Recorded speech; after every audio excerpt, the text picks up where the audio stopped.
পৃথিবীতে এমন কিছু মানুষ আছে যারা ভালোবাসে, কিন্তু তাদের ভালোবাসা জয়ী হয় না।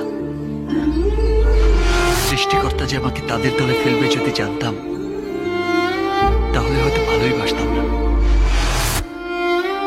আমি আমার জীবনের সবকিছু চাওয়ার আগেই পেয়ে গেছি।